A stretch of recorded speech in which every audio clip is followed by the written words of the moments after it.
Kunlardan bir kuni Hazrat Navoiy sayr aylamakni qildi ixtiyor.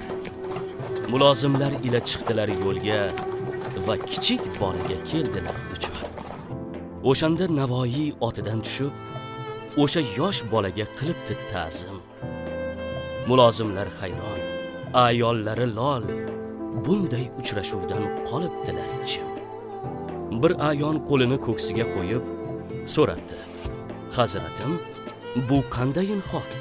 Siz bolaga emas, balki u sizga ta'zim qilib salom berishi darkor." Navoiy debdiki, bosiqlik bilan: "O'tib keldim olis yillar darsidan. Bu bola menga hech begona emas. Bu bola ustozim shajarasidan. Ustozim men uchun otadan ulug'. Shu sabab bu bola men uchun faxr.